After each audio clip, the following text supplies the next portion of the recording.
Hello, and welcome to Jav and Charles Talk Comics. Today... Go ahead. Very NPR. Very NPR. Oh, y'all fucked it up. You couldn't stay. I couldn't? No, I was trying to stifle it, but I was going to laugh. I've been working on that for a while. Jav and Charles and Ceasar Talk Comics at the movies.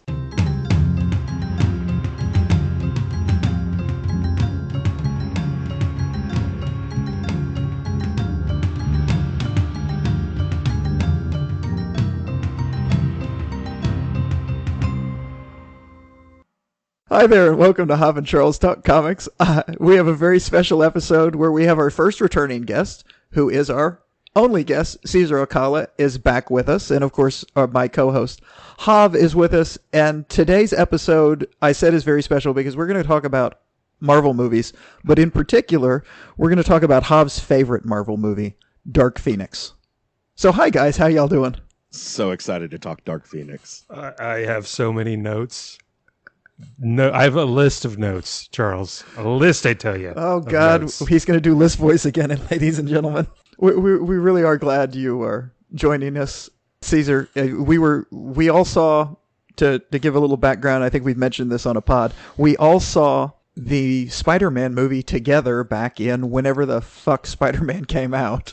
When was that? Jesus. That was in December? Yeah, it had to be somewhere in there, yes.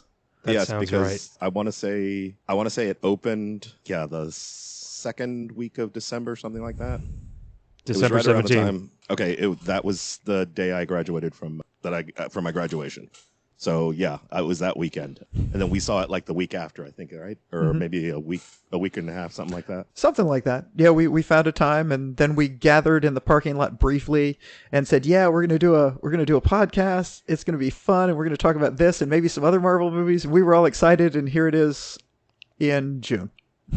I mean, honestly, didn't we also say we were gonna do Shang Chi, Eternals, like Black Widow? Did we? Yeah, we did. Black Widow. That was what we did. We did Black Widow last year. Yeah. Okay, it's our once-a-year podcast reviewing the movies that have come out. You're in for a 4 or 5 hour ride now, guys. I have tomorrow off. It's fine. I don't know what the two of y'all are going to do. Well, and keep in mind, the reason why I haven't been going to the movies very often in the last couple of years is because of stupid COVID, which I think we all were cognizant of. And then when there was a little lull and we thought we were past it, then we ran out and then, oh, wait, COVID's still going on. Oh, shit. Psych! Guess who got COVID right after that?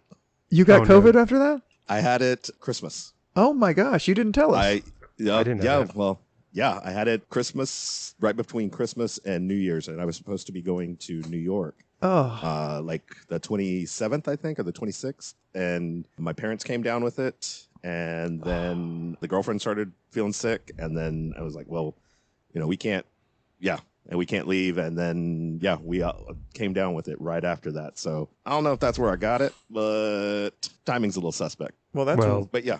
Oh, wait. Oh, wait. Was that the movie where the two of y'all didn't wear masks and I did? Yes. Yeah.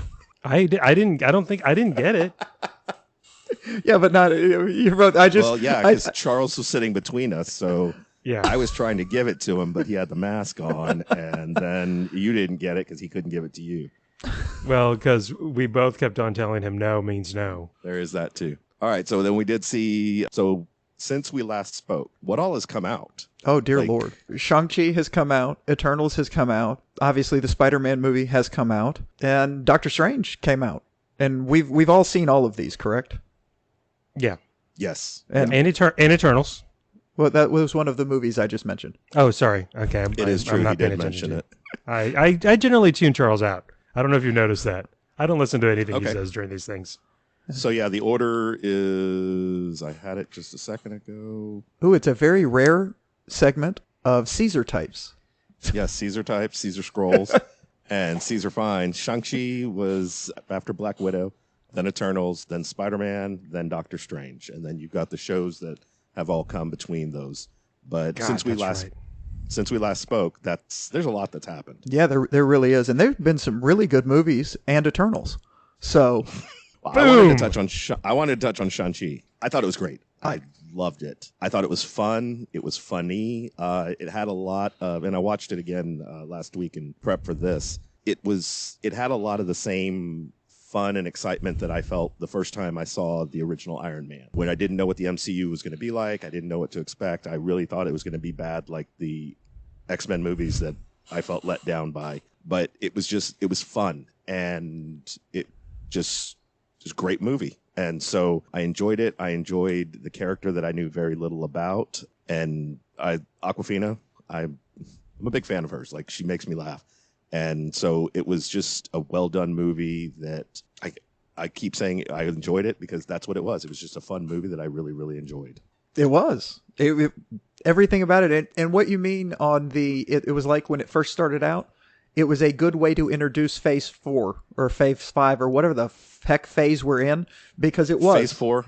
And it's a character that I didn't know anything about. Mm-hmm. And here's this entire thing. I got the backstory, but it didn't feel like it was overwhelming trying to tell the backstory and then getting into a plot line that was, easy to understand and exciting. Yeah. And I loved just one real scene that I thought was great that kind of tied back into some other stuff. The bus scene when he's fighting on that bus, when his first time for fighting, reminded me of all the Marvel TV shows on Netflix where they always had a hallway scene. And it's like, how can we do a hallway scene but big Marvel movie? So they did it on a bus going through San Francisco. Yeah. Yeah, and got a ridiculous villain like Razor Fist that lines right up there with Taserface from Taserface? You looked in the mirror and... Like, it's a dumb name, but it was so good and so funny. And the bus fight was great. There is one little touch there that the guy filming the bus fight is also in, is it No Way Home? Not No Way Home. He's in one of the Spider-Man movies. Oh, he's Homecoming. Yes, it's Homecoming. He's filming him from the street or talking to him or yelling, "Hey, you're that Spider guy. Call me Spider-Man." I think so. But yeah, he's it's the same actor and the same character in both films. Son of a gun! I'm gonna have to go back and rewatch it now. Yeah. Well, if you can get through your busy Dark Phoenix schedule, I'm gonna watch that. Just watch. I'm gonna freaking watch the crap out of it. No, I liked Shang Chi too, Caesar, and kind of like you were saying. I talk about some character, some franchise or not franchise character from Marvel comic books that I know next to nothing about. Even less than Iron Fist, and that was pretty little. So no, but again, like you were saying, really cool introduction. Awkwafina is freaking hilarious. I'd heard about her. I've never really seen her in anything. I know she's got a TV show that was well regarded. Okay, second time. Oh, embarrassment moment. Who is Awkwafina? She's Shang-Chi's best friend. Best friend / gonna end up his girl. That's Awkwafina. Okay, that's the actress's name. Okay, I had no idea. She's a comedian from New York. She's hilarious in that movie. She's got a show on HBO. I think it's called Nora from Queens, which I think Nora might be her real name. Okay, but she's this loud, bombastic character. Like, that's the character she plays. She's awesome. Everything she does. Okay, but she actually did a movie last year or the year before that was more of a drama, and so it was really like she showed that she's got a acting range and something other than just the comedy aspect. But I loved her in this role. I found her to be funny, and like her character arc of not believing in herself and then going on to being able to believe in herself, I thought was good. It was just, it's one of those little things that made the movie more well-rounded that I appreciated. So, sorry, Hav, I didn't mean to interrupt that, but just second time y'all both knew who she was, and I'm like, what? You don't know what the Google is, do you, Charles? No, I'm trying to keep all the typing to your lane because I don't want to. Stay in your lane, bro. Yeah. No, it was good. Speaking of characters I liked, I really liked seeing Sir Ben Kingsley reprise his role. Trevor from Slattery. Iron Man 3, correct? Which yes. I didn't mind. I liked it probably better than a lot of people apparently because I liked Iron Man 3. It was Iron Man. It was Iron Man 2 that was horrible, and I said I liked it. It's not like in the hierarchy of Marvel movies. It's not like my top of the list Marvel movie, but yeah, it is.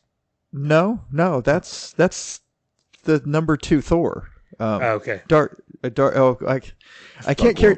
Thank you. It's hard to carry that joke out if I can't remember the name of it. No, it was because he was so funny in the little bit he had in that Iron Man appearance, and then I know that there was a short they had on that. You know what? I don't think I ever saw. I kept on meaning to watch it. I know it's short. I just haven't seen it. It's on Disney Plus. Right. I need to watch that. They've got them all loaded up there. So yeah, no, that was good. I will say I thought it was great. Both of y'all said I didn't know anything about his backstory. It's probably good that you didn't know his backstory because you talk about a backstory of their time kind of thing. Yeah. There's some good stuff in it from what I understand. I haven't read it, but there's also some stuff. Yeah. And it's the same thing with I think Luke Cage that got there's a lot of what was his catchphrase? Something like Holy Moses or Sweet Christmas. Sweet Christmas. And it's really bad. Like it's a stereotype, and I've read some stuff on Shang Chi that's the same thing. Yeah. But this iteration, this revision of him, I thought, blew past all that. And, for something new, I thought it was really well done. I completely agree with you. I love the fact that I particularly liked the very end of it when they're sitting back with their two friends who are, their female friend and her fiance, and they're telling them the story, and they're just like, no, this didn't happen. And then Wong shows up. Oh, yeah. Yeah. And I love Wong. I think he's great. Oh, I'm so glad they're bringing him more and more and more into this. And that he's the Sorcerer Supreme cracks me up. I got to believe he's going to get his own show on Disney Plus at some point. Oh, he would almost have to. That'd be awesome. I mean, just to tell his story of how he got to where he is and all that, I can see that happening, and I think it would be a lot of fun to watch. I would like to see if, now that you've presented the idea, let me make my pitch. We have... We have no authority at Disney. I just want you to know that. That's what you'd say if you had authority at Disney, though. I mean, we all know that, right, Hav? I mean, that's clearly what you say if you can greenlight something right now. Okay, so my pitch is during the blip, because we've seen nothing really during the blip except that little bit at the beginning of Endgame. So I think that would be a good time period to explore what happened to him during that time, what was happening in the universe, and then you can also touch on what happened in his past, how he got there. Yeah, it's a good idea. I'll see what I can do. I'll talk to Mickey and Minnie. And see, I knew that. Yeah. He's got Kevin Feige's number on his phone. He's just holding out on us. I could have gotten you tickets to the premieres, but yes, it's 7. His number is 7. That's how important he is. He has a 1-digit phone number. Now, anybody else got any thoughts on Shang-Chi before we move on? Because... Well, no, okay, one other, I mean, talking about scenes, the cage fight scene where you get the Abomination. Oh, yeah, that was great. Which is a weird callback to the Incredible Hulk, which is the one with actor Supreme Ed Norton, right? Yes, no. Ed Norton, yes. Was that Abomination or was... Yes. I thought Abomination was... Okay. Yeah, I'm wrong. Okay. And I thought I just wanted to mention that because I just remember when I was like, wait a second, is that... Oh, yeah, that's the Abomination from the Hulk movie. From way back when. And, So, all right. So I was watching videos and they point out that they were bringing that where they went back in afterwards, where he took the Abomination. It looks like it's like the raft that they were on. It's clearly a prison where they're keeping the Abomination. So I don't know if this is a work release thing or if he just sneaks him out. Maybe he sneaks him out. The supposition. People are thinking that it's possibly kind of building up to having him be part of the the bad guy group, Thunderbolts. I saw something earlier today or yesterday that Thunderbolts had been greenlit, or at least a good rumor of it. And I wish I'd really read the article, but that they've been racking up bad guys to put in that. So, yeah, that's a possibility. Well, I mean, they've got Baron Zemo. Yeah. Yeah, and he was really good. I loved his character immensely in Hawk and Bunny, to use Charles's moniker for it. God, now I don't even remember the name of the freaking show, Charles. Falcon and Winter Soldier. Jesus Christ. No, well, anyways, okay, that's the other thing real fast about the book ending of the movie where they start out talking to those friends of theirs at the bar. You remember that? And they're, hey, you need to grow up. And then at the end, I thought that was great. Of course, and then they're like, they don't believe him, of course, because they're two schlubs. And then, is that the scene I was just talking about?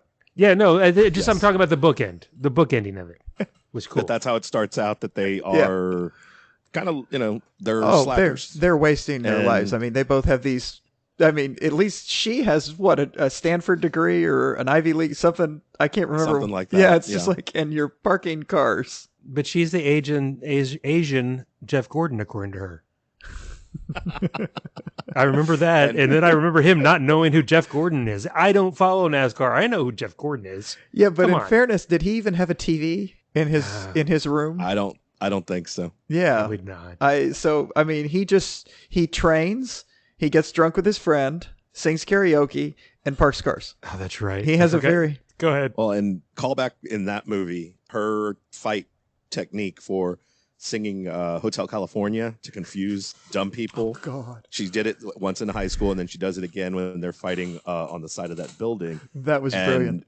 Callback, and it just hit me the other day when I was watching it. It's the same thing that Star-Lord does in the original Guardians when he starts dancing to confuse Ronan so that Rocket can fire that missile at him. And it made me laugh. Like those little touches right there kind of bring the universe together.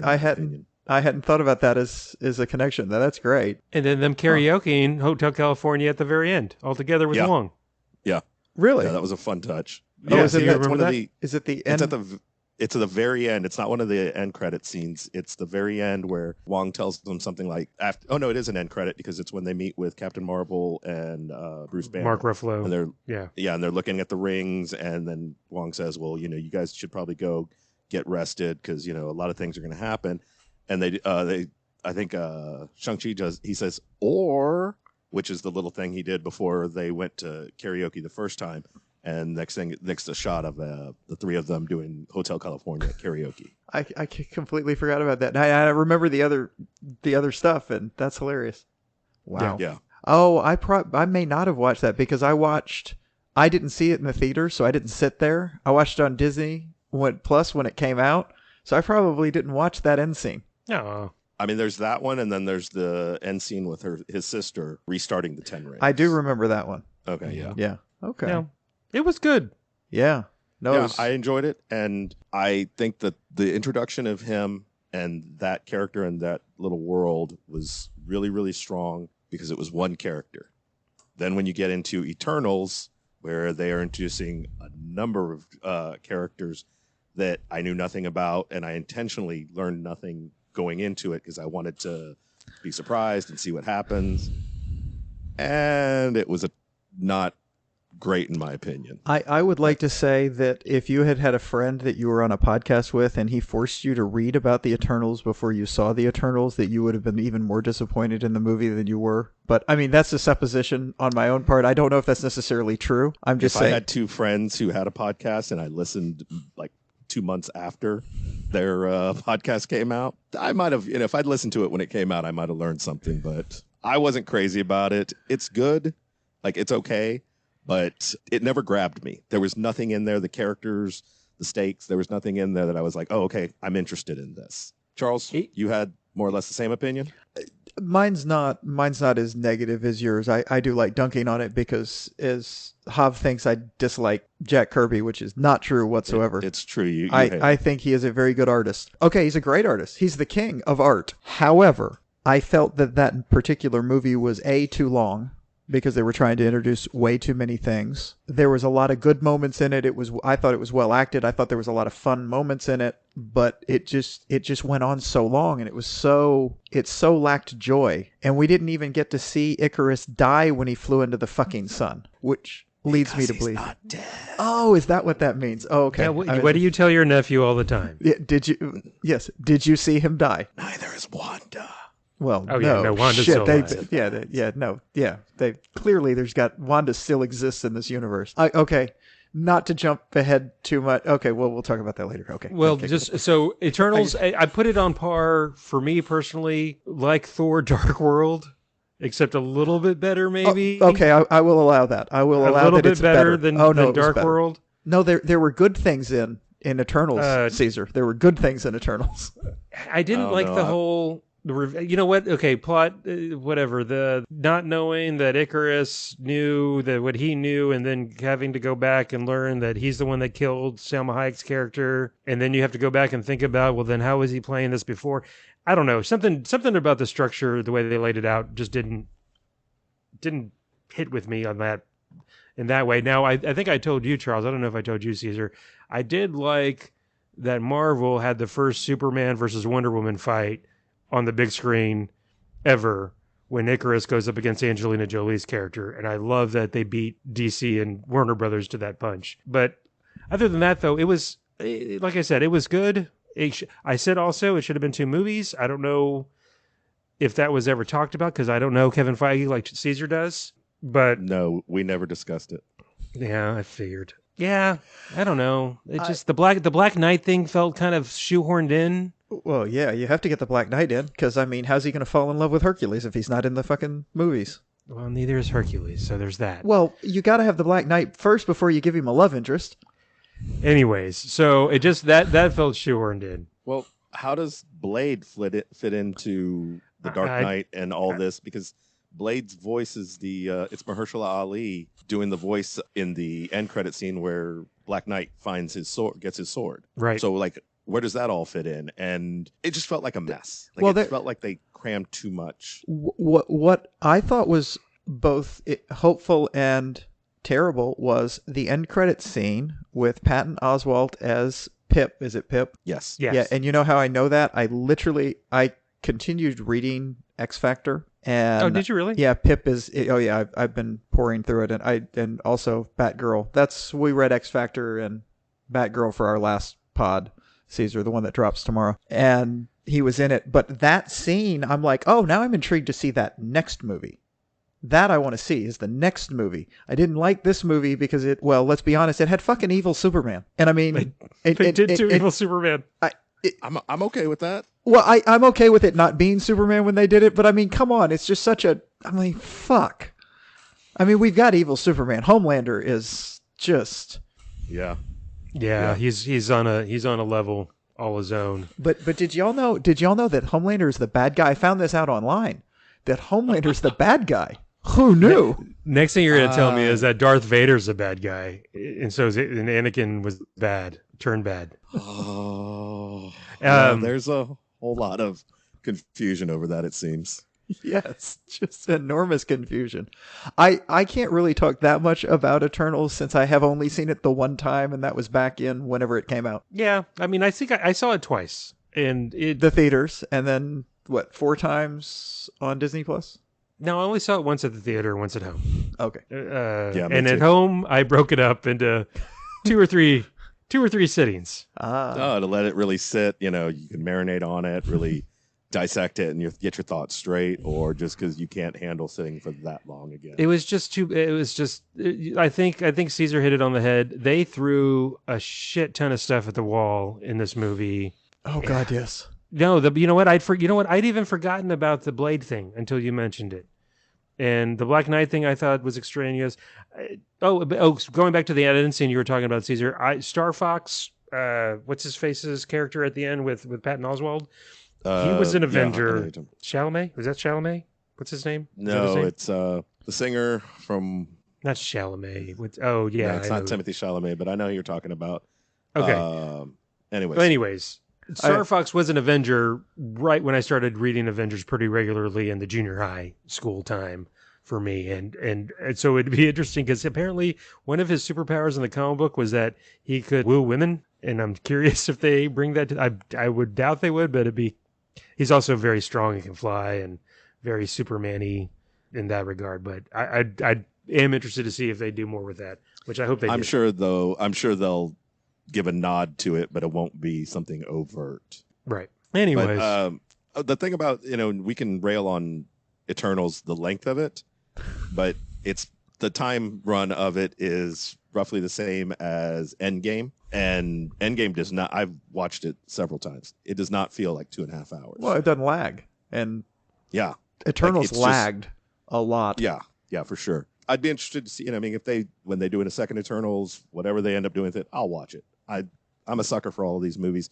The shows, I'll watch whatever they throw out. It just wasn't my favorite. Eternals 2, Electric Boogaloo. Sweet. A lot of breakdancing. Well, and again, to bag on it some more, I guess, they were trying to introduce so many new characters. I mean, the whole new little sub-universe all new characters. There's no way it was going to be, because they have to do the setup for everything and everybody. It was a big job. I mean, Guardians of the Galaxy, I don't know if there's a blueprint for what Gunn did on that. But in hindsight, it's amazing.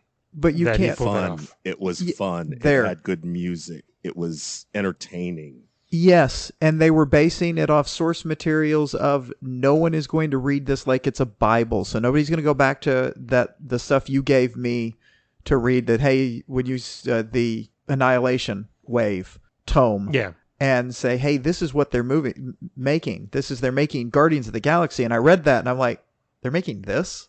This doesn't seem like what they're making. Then we saw it and I was like, oh, that's awesome. But it's not this Bible that is Jack Kirby doing the Eternals. He came back to, because isn't this when he came back? He came back to Marvel, so they let him do the Eternals. Something like that. I think you're right.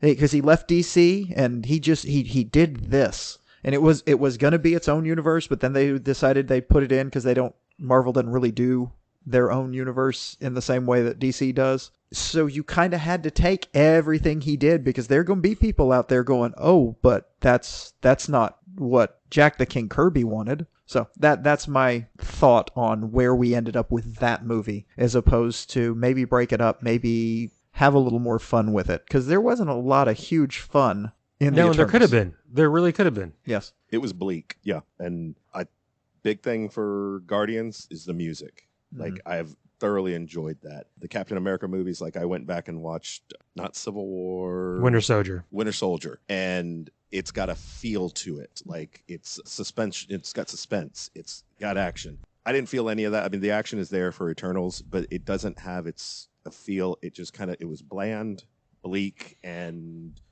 just didn't grab me. So I'll talk to Kevin about that and see if what we do on the second one. I've got the notes. I'll put some input in from you guys and see what we can do better.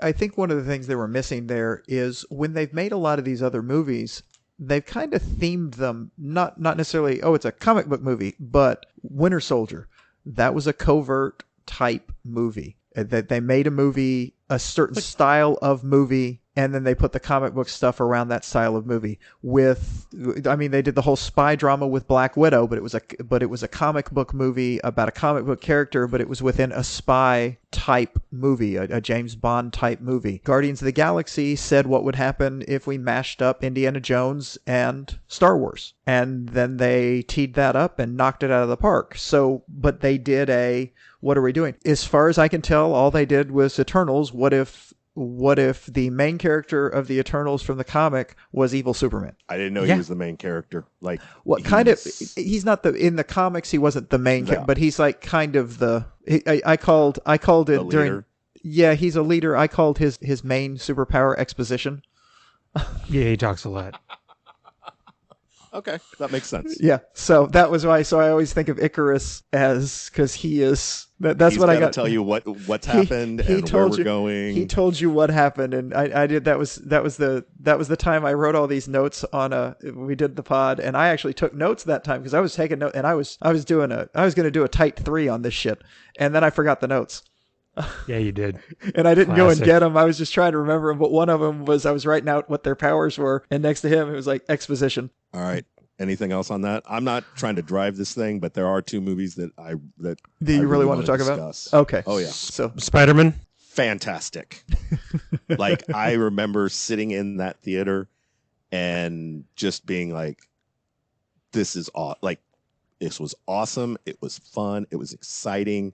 I remember thinking to myself, I want to remember this moment, how I feel in this moment, because it doesn't happen often. Like, to be this genuinely excited and enjoying a movie. And then I knew, and I've thought about this because I rewatched it the other day.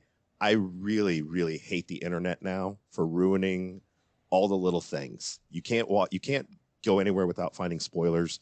And to know that Tobey Maguire and Andrew Garfield were going to be in this, it's just, that would have been so great. Like, I knew it was coming. I knew it was going to happen in that scene as soon as I saw the other Spider-Man.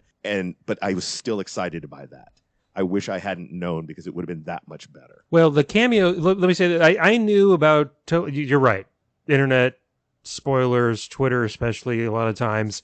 I knew about Tobey Maguire. I knew about Andrew Garfield. I purposely, though, tried to stay away from anything else. I think I found out about those kind of early on. But then, now, you know what? I don't know that I knew about Andrew Garfield for sure. I knew about Tobey Maguire for some reason, but I didn't know the extent that they were going to be in it. I thought it was going to be just like a tip of the hat kind of thing, maybe. And then I did a good job because I had no idea all the other bad guys were going to be in it. None. I didn't know about Alfred Molina. I didn't know about Defoe. I didn't know about Jamie Foxx, and I'm believing it's. Oh, I didn't know about what's his face from Wings. Thomas Hayden Church. Yeah, Lowell. Lyle. What was his name? Church. No, I want his name in Wings. Lowell. It was Lowell. Lowell. Okay, yeah, it was Lowell. Okay, Yeah. I think I said. And Lowell. then you've also got the Lizard. Yeah, and the Lizard guy. I can't remember. Lizard. Yeah. I didn't know anything about that. I don't even think I knew that Doctor Strange was. I knew about the big cameos, maybe, but I didn't know about a lot of it. So I thoroughly enjoyed it, and I bet you Charles hated it. You are incorrect. Well, because you hate Spider-Man. Let's just get this out on the table. He's the worst character ever, in your opinion. Yes, he is the Cyclops of Marvel characters. No one is worse than the Cyclops of Marvel character. Cyclops is a Cyclops. Cyclops is, yeah. Oh, that's right. I'm sorry. And I've got that on digital audio now. Thank you. Damn it. So Charles, got y'all in stereo on that. Oh my God, we fell for it. So Charles, how did you feel about the movie? I absolutely loved the movie. It was a great Marvel movie, and it was a great multiverse movie. I am still having trouble with this whole run of Spider-Man movies as Spider-Man movies, but they're great movies. What do you mean by that? Okay. Every one of the other Spider-Man the first two Tobey Maguire ones and the first Garfield one are better Spider-Man movies than these three Marvel movies. But these three Marvel movies are better movies overall than I think those are. I just mean when you get it because go ahead. I'm sorry. It's core of the character. And it's the thing, I've said this a few times, it's more core of the character thing that they never really have gotten with this, because they have surrounded Peter Parker with a support system that he just does not normally have, and Spider-Man doesn't normally have. Everybody knew he was Spider-Man. Everybody was helping out. He had his daddy figure in Tony Stark. So the first one was basically an Iron Man movie with a protege. It was almost Batman and Robin. The second one was pretty good, but they went from, hey, we've never really been Spider-Man on the street level and anything, and now we're fighting an interstellar threat that turns out to be something else, and then we've immediately unmasked him, and then we do a brand new day in number 3, which I can get to. So I loved them. I really did. That sounds like I've watched them all multiple times. I'm going to watch them again. I cried like 3 times when I rewatched this fucking Spider-Man movie. I kid you not. And I've seen it, but I rewatched it for this, and I'm just, but the problem with that is I was worried when I rewatched it, because I've only watched it twice, and I had bought it. It was sitting there, and it sat there for a while, because I was afraid I wasn't going to like it as much, because I do have sadly, some problems with where they've taken this character so far. Okay, real fast. Let me ask you, Charles, do you like that they broke, you've talked on the pod when we've talked about Spider-Man, that they got to break him back down, get him back down to ground level, base level by himself. At the end of this movie, he's by himself. He's in the little crappy apartment. Mm-hmm.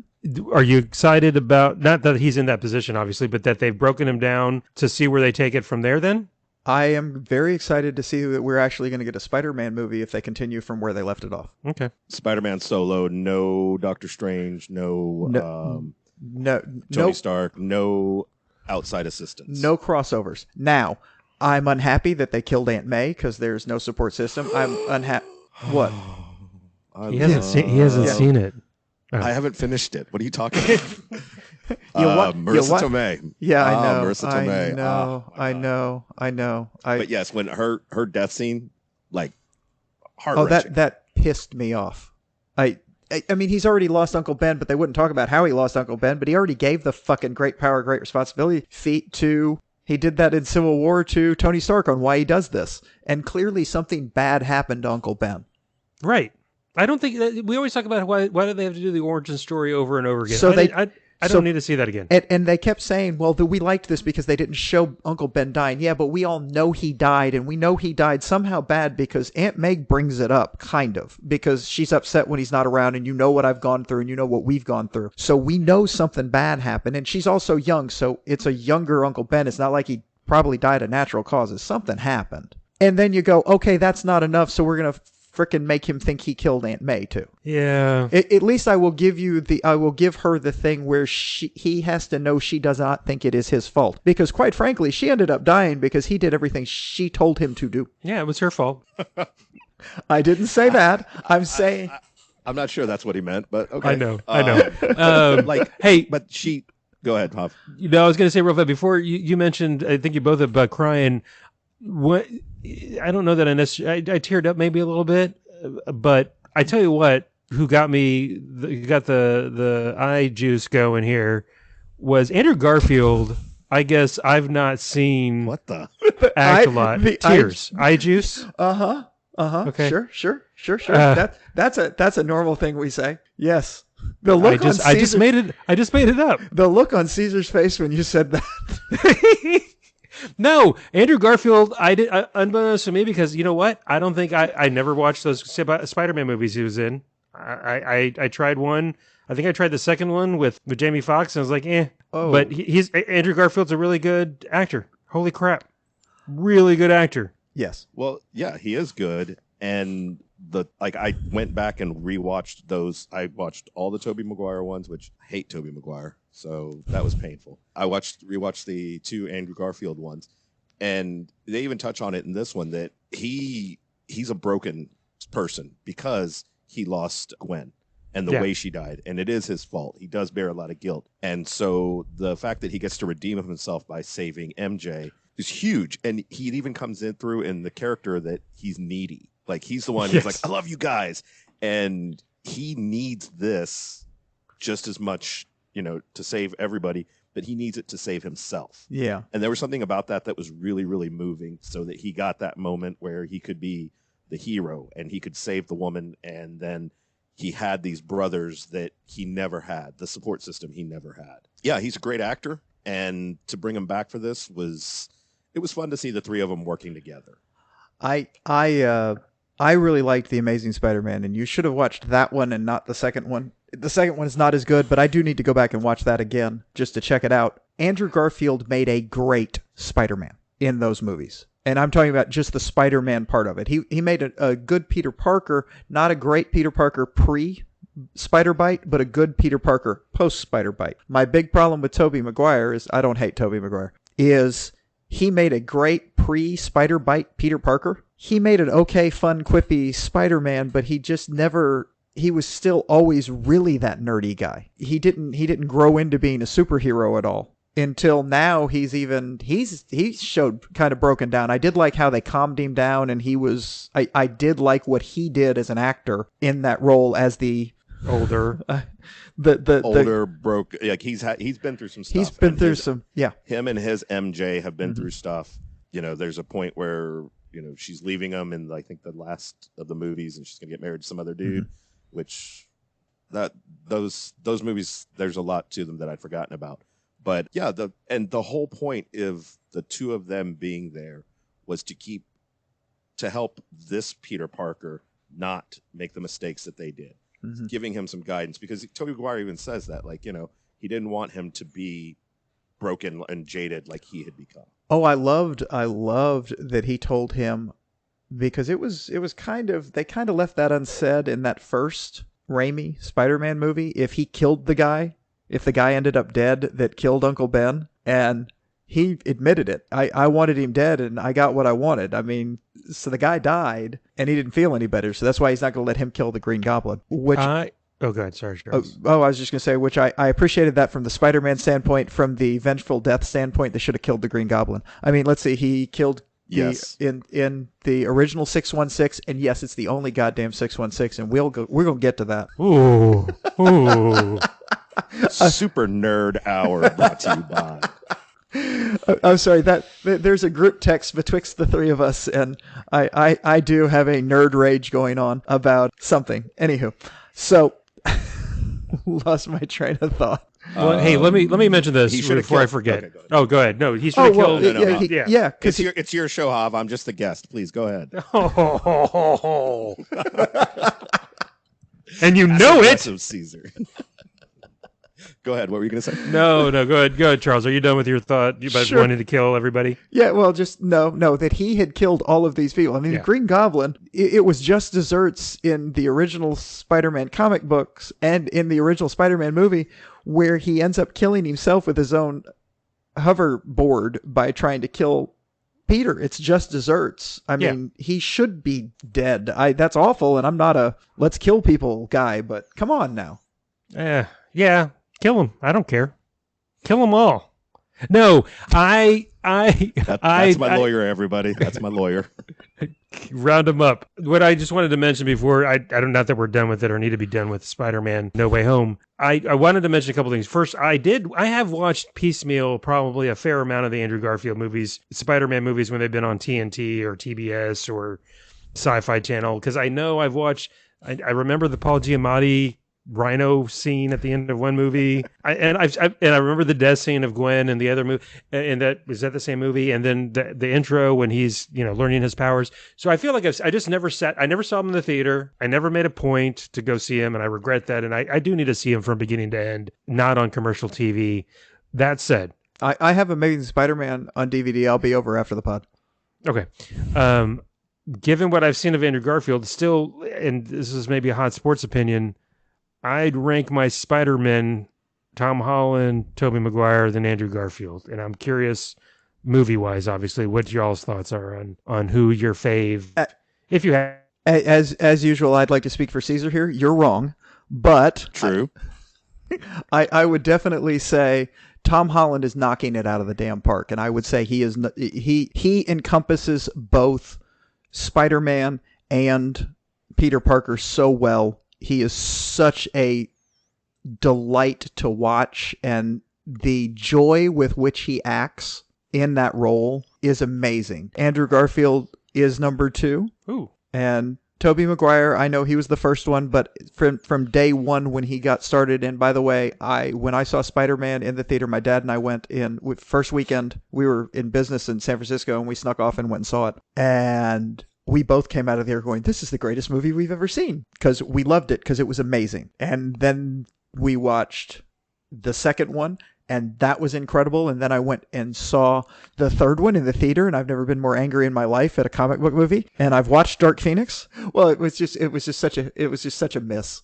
No, so Caesar, no, fair. I go Tom Holland, and then Andrew Garfield, then Tobey Maguire. And the reason is, one, yes, I don't like Tobey Maguire, so he's going to go to the bottom of the list. But I think if you go back and rewatch those 3 movies that the Tobey Maguire ones, they're bad. Like, I won't say they didn't age well in terms of like content or anything. It's just they're cheesy early 2000s movies. The Tom Holland ones, maybe in 20 years, I'll look at these and go, God, these are cheesy. They are, in my opinion, leaps and bounds better movies, well done movies than those, and the Andrew Garfield ones better than the Tobey Maguire ones, but still, like, just the feel of them is very much of those eras. And so I gotta say, like, story wise, villains, everything, my opinion, the Tom Holland ones are just substantially better products than the other iterations. I really like what they've done with the villains in these Tom Holland, at least the first 2 movies, because I mean, obviously they grabbed the ones from the other movies for the third, but the villains that they got in the first 2 movies were more grounded and not quite as insane, because in all 3 of the the Tobey Maguire movies, they were all literally insane. That was what drove them to do it. It was insanity. In Tom Holland's movies, the 2 villains, the Vulture's not insane. He's just the Vulture, which is great, because it's kind of like he just wants to do bad things. No, he's just a dick. He's a dick. Yeah. He's a dick that got pushed and said, fuck it, you won't let me do this shit legally? I'll do it illegally. And then you have, now granted... Disgruntled employee? Yeah, I was going to say, granted, Tony Stark can probably... I mean, he's had multiple employees. I mean, that's very comic book correct? Because doesn't Tony Stark have tons and tons of employees who snap in the comics at times because he's a terrible fucking boss? Well, he was drunk for a lot of it too. That's so. true. That's true. That's I mean the Mysterio cohort, all those people, like I like the way that tied in, and it was fun, especially when you tie in, it's Peter Billingsley that is he's the scientist working on the arc reactor in the first Iron Man, and then they touch on all these people, so I think that was really well done. It was brilliant. That was awesome. This one was just for No Way Home. It's just, I think bringing three universes together, the way they tied it in, the way the characters that they did bring in, I like going to the movies and having fun. This was fun, and it was exciting, and it was interesting, and I mean the parts that were supposed to be heart-wrenching were heart-wrenching. Like at the end where he's telling Strange, everybody needs to forget me, and like Strange doesn't want to forget him. Oh, that was one of the places where I don't think I quite cried on that one when he says that the people that love you will forget you. Yeah. I will forget you. And that was like, yeah, there you go. You and your stoic assholeness. As much as you were annoyed by him. Yes. You really care about this kid. Yeah. And then his two best friends. Oh God. Only real friends. When he goes into... that's so killer. Oh my God. I didn't like that. Now... Okay, so I have not read very much of the Ben Reilly Spider-Man when Ben Reilly took over as the clone, when they were doing that after the clone thing in the 90s. But I do know that he worked at a coffee shop at some point, and I haven't really watched that many videos or stuff. I kind of got that vibe off of where MJ was working. So I kind of wonder, and I did any of y'all read when he introduced himself that she kind of did a faint little do I know you? Why you're weird. Why am I caring whatsoever in any way? Well, I mean, they go to school together. Well, but they don't. They did. They did. But but she doesn't. She doesn't know that he's Spider-Man. Well, no, she doesn't know who Peter Parker is. That's what they got rid of. He could tell her. I understand. Yeah. Okay. But like they did go to school together, so there still might be that faint. Weren't you in the? I don't think in the hallways. I don't think that. I think they wipe everything about Peter Parker out of their minds, so that he didn't go to school with them. From what that looked like, he's just gone. Well, and then you've got Happy, who doesn't. Oh God, how did you know her? How did you know her through Spider-Man? It's like, oh, that's how I know her. Why does Happy not look at him and go, how the fuck do you know Spider-Man? Yeah, well, I know how I know him. because Happy doesn't know who Spider-Man is, so how he could know you know what I mean? At that point, Happy only knows Spider-Man. That's doesn't. What I'm saying. Yeah, but this random kid could know, and clearly he knows May Parker. So, which all makes me wonder. By the way, all these, who knows what? How do they not know who's? I am already just waiting to see how they're going to reintroduce Spider-Man to everybody in the next phase or next movies, or if they're going to do it, or Sony's going to have a falling out with Disney and Marvel. Well, I hope they don't. I'm looking forward to them reintegrating Spider-Man and how they're going to pull that off. Well, they can. He's not unintegrated because they know who Spider-Man is. So Spider-Man still exists. He can get in touch at any time. So they've left this just as this is a very writery thing. They've left it so it can go either way because they can easily bring him in and they just don't know who he is. Or if Sony pulls the plug again because Disney goes, no, we would like all the money again, then they can go off on their own. Because let's be honest, that's what happened after they did those, and then they said, okay, well, we're done. We're not going to have this together. And he had it was because all the money was going to Marvel. And Sony's like, we own this fucking property. Right. And then they made Morbius. Had the chance. Yeah. Well, yeah. Okay. Settle down. And the Venom movies. And there is a slight possibility that you could talk me into watching a Venom movie, but I am not seeing Morbius. We're gonna morb. Hey, when he shows up to watch whatever it is he said earlier, whichever Spider-Man, just tie him down and make him watch Morbius. You've got it on Blu-ray, don't you, Hav? I know, Laserdisc. Don't you? Laserdisc. So no, well, hey, and real fast about the Spider-Man thing. Also, I wanted, if they ever do it, I want to know if they're going to reestablish his history or they're not. So, anyways, there's a lot of what ifs which I like and I love. So, really looking forward to what they're going to do. Oh, Caesar, you mentioned something really early in the podcast, as opposed to. No, earlier. As opposed to Charles, both me and you, I think, really liked the X-Men back in the day. Read the comics. Oh, yeah. And then you mentioned that you have been... Cyclops is great. I don't care what you say, Charles. Cyclops is great. I don't know what he's like anymore. I still give y'all a hard time about that, but y'all have won me over a little bit, and I've read a lot of Cyclops stuff. So, but you mentioned something, since we're talking about movies, just very, very quickly... You mentioned how disappointed you've been with the X-Men movies. I don't think that's all the movies, but in general, you're just a thumbs down on all of them, or because I know there's I have a lot. I had very high expectations because I love the X-Men. Like that was my book. That was the universe I loved to dwell in. That's what I stuck to. The occasion that I would venture out into Avengers I know this is blasphemy to a lot of people. I don't like the Fantastic Four. I think they're cheesy as hell. So. I never really liked Spider-Man because one, he's a solo book, and two, I found him to be kind of cheesy. I like the angsty, gritty, dark X-Men stuff. Even when they had the big trench coats, Charles, when they had the giant trench coats, I enjoyed it. I like Gambit.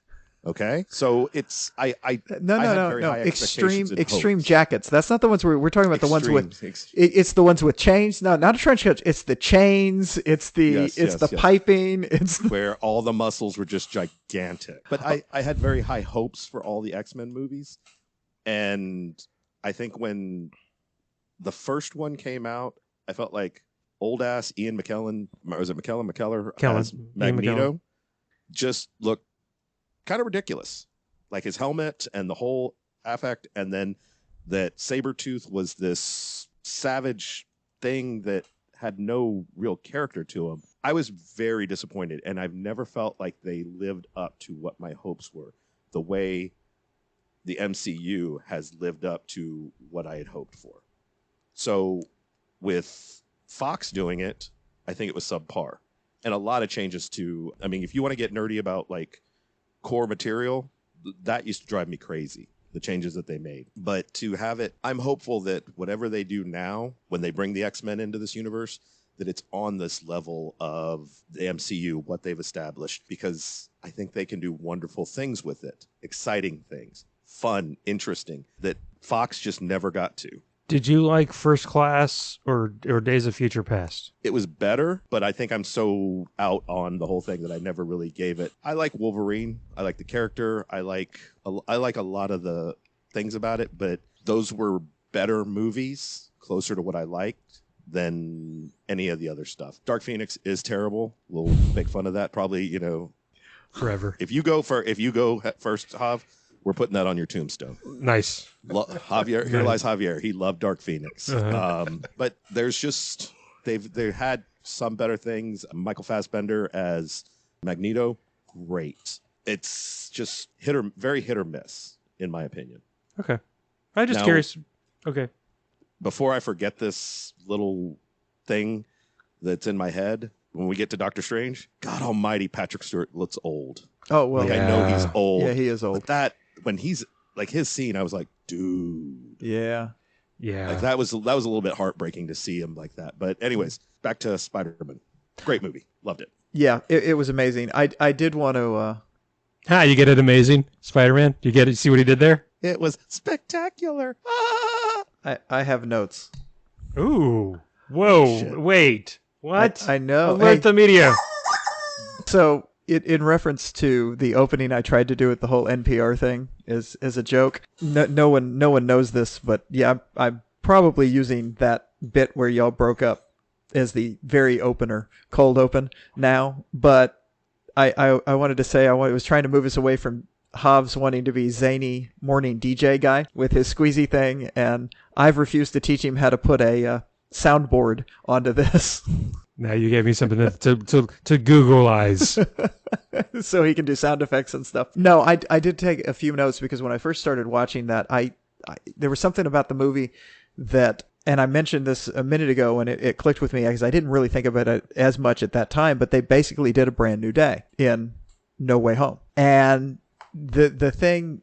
Time out. I don't know what Brand New Day is. Oh, Brand New Day is when they took MJ away from Peter after Civil War. So after Civil War in the comics, they had, because everybody knew he was Peter Parker was Spider-Man, the Kingpin put out a hit on Spider-Man.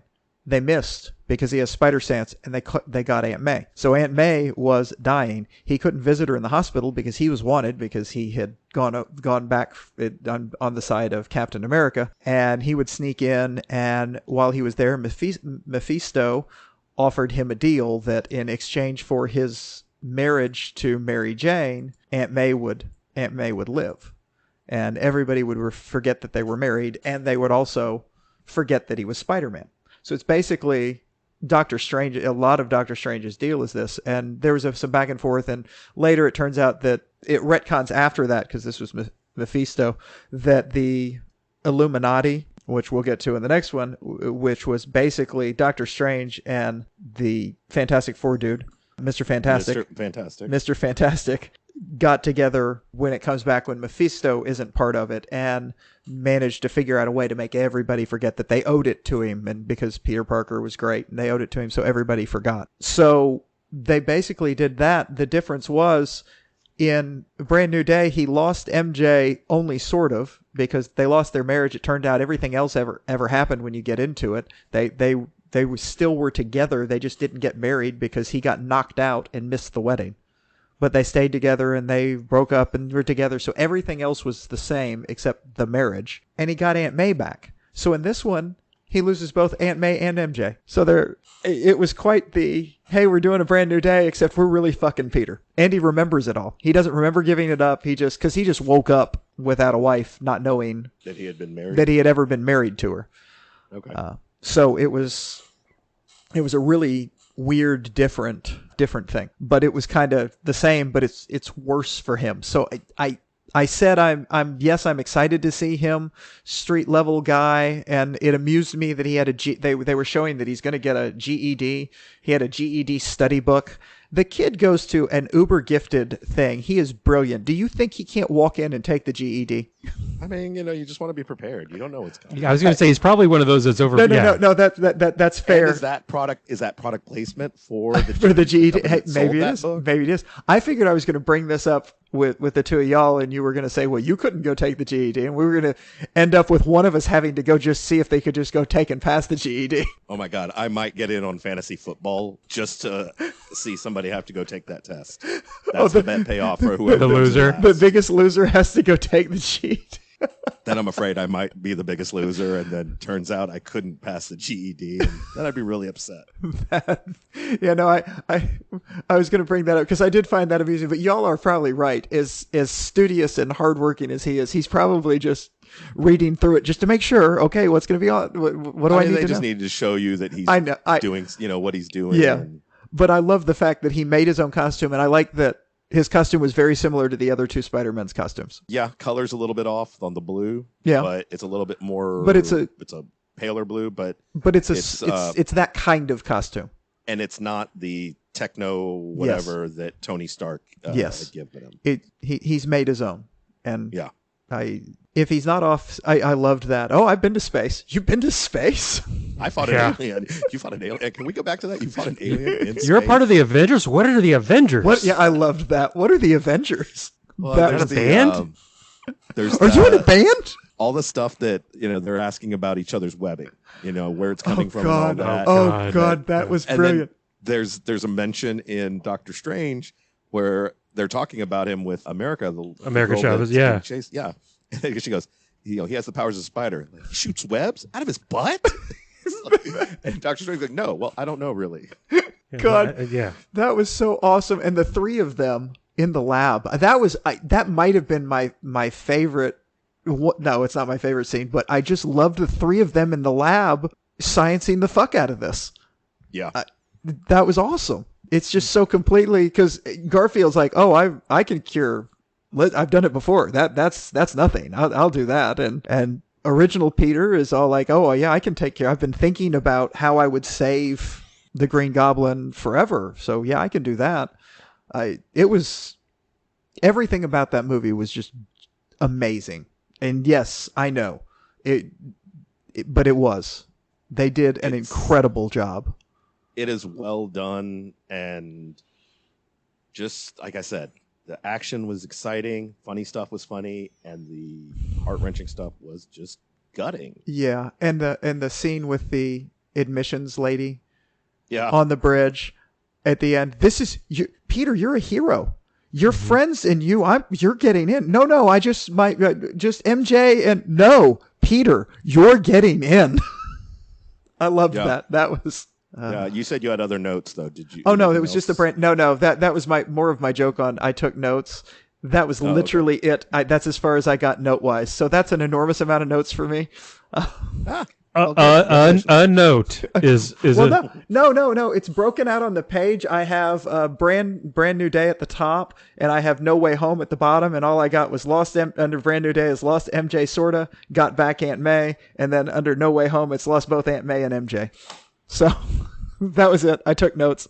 I literally did want to make sure I talked about that because it's just this, it's such a gut wrenching, hey, here he is now in this beat down apartment. And in a lot of times he and MJ are broken up and he is on his own. Aunt May is mad at him for some reason, but now Aunt May's dead. I mean, he's got in no way whatsoever. He has literally no safety net. So they're almost doing Ben Reilly, who's the clone, who is all of a sudden in New York as Spider-Man, and he has to build a whole life because he doesn't have one. He's got all of Peter Parker's. Oh my God.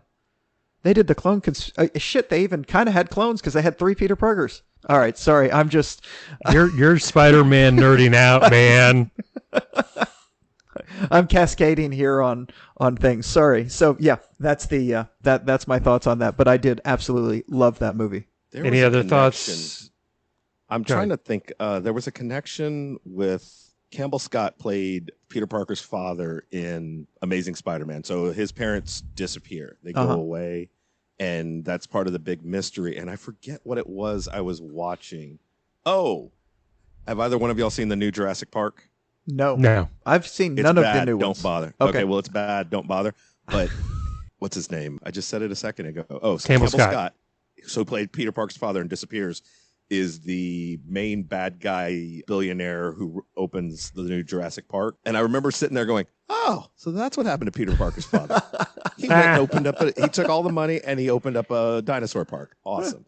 Nice. Spoiler alert, the dinosaurs cause havoc. And what? It's the same movie for the 6th time that I paid good money for. I have a problem. I have only legitimately seen the original Jurassic Park. You've seen all 6 then. Well, and to be honest with you, I didn't really like it that much. And that was in my prime movie. I mean, we were in college, right? Yeah. In college or just at the end of college, right after college. It's right in there. Early 90s. Is it early 90s? I don't know. Okay. I don't know. Anyway. But it's prime movie, late dinosaurs. Teens, early 20s. And I was just like, okay, it's fun. It's all right. But they were like, and we're making another one. I was like, nah, I'm okay. I just handed over my $10. Yeah. Like I was like, we're making a dinosaur. Okay, here you go. That's cool. But yeah, Spider-Man good. Spider-Man good. So do you guys want to move on to Doctor Strange now? Yes. Well, he was a big part of the Spider-Man movie. And was he in it? He was. Oh, okay.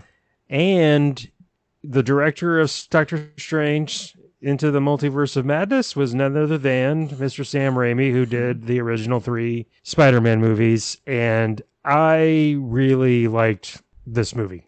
Probably more than you guys, I'm going to guess. But I really enjoyed it. We've literally never talked about it. So that's interesting that he's just out of the blue. I liked it more than y'all did. Okay. No, I'm just guessing because I liked it probably not quite as well, pretty darn equal to how much I like Spider-Man. I would bet that's not the case with you guys. I thoroughly enjoyed it. I thought it was great. I enjoy Spider-Man just a little bit more, this last one. But yeah, it hit Netflix, or not Netflix, Disney Plus this week, I guess. I just saw it, that it's on there. So I watched it yesterday, and it's great. Like, it's what I've always wanted. You got the multiverse, so you've got all these variants, you got these different things. And I gotta say this before I forget it. Wanda is, I hate the whole thing where you can explain the bad guy, like, oh, they've got trauma. This bad thing happened to them. Let's make them a little more sympathetic. Wanda is probably, she's been kicked around so many times, like so much that like she loses her parents. She's got she's under rubble for 4 days. She loses her brother. She's getting the experiments. She kills a bunch of people in Laos, where I think it was Lagos, when they're with the Avengers in Civil War.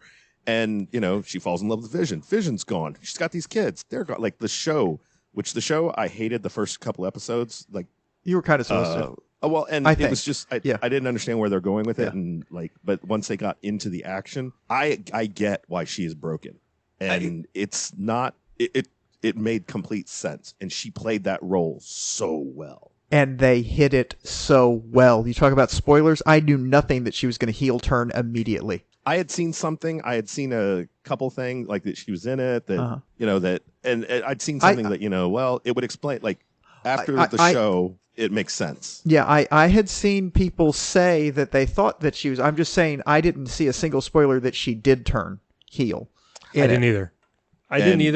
Go ahead. Go ahead, Caesar. It was great. Like she is terrible. She's doing terrible things, but like Elizabeth Olsen, the actress, nails it. Oh God, just amazing in her performance, and I was thoroughly impressed by her.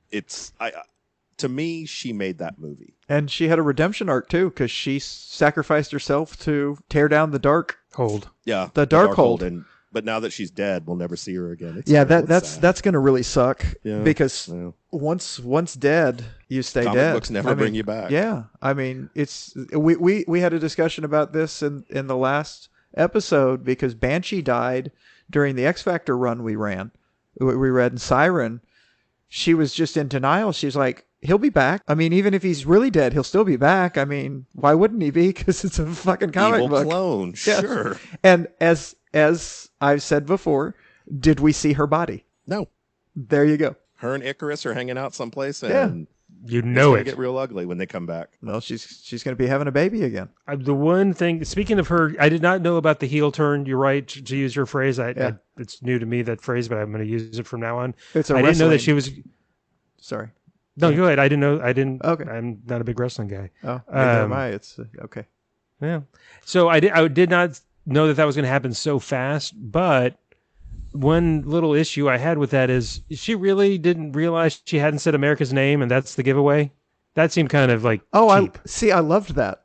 I loved that she said America's name and he knew it. I thought that was great. Like that's the mistake that tips her hat, is like she didn't realize that he hadn't mentioned her name. Yeah, but but you don't know until that it's kind of sloppy. Well, yeah, I mean, but I don't think that they weren't I don't think they were trying to be super clever, but you don't know it's her doing this until she says that. Mm-hmm. Like the whole it's not Wonder that she's on. But for her, I mean, for her to give it away, like to give away her ulterior motive, and I just thought that was weird for her character, who has been in charge of making this whole universe, making her little town in WandaVision, which I really did like WandaVision. I did too. For her to give away her plot, her overarching plot to take America's powers by saying her name like that was a really stupid mistake. Not to get our moment of. Haven't you noticed by watching the January 6th committee that evil is stupid? Yeah, that's true. And there's the script writer. The script witer does have something to do with it. Yes. Yeah. That was an issue. That whole turn then where Doctor Strange, you just see it in his eyes, like, or you see he makes a face like, shit, like it's you. And then like he had just made the comment that he breaks off a branch or a little bit of the tree that she's pruning, or she hands him the little piece that she had pruned, and it's this idyllic forest, and he's like, he says something like, it smells, and he's about to he says it smells, and he's about to say something. She goes, sweet. And he goes, I was going to say real. And she's like, oh no, this is all very real. Like even he at that moment knows this may not be it. Yeah. Like we may be in the middle of something. Yeah. And then she makes the mistake, says the name, and then she go ahead and just drops the illusion, and they're in a fiery hellscape. Like that was, I sat there, I was like, huh.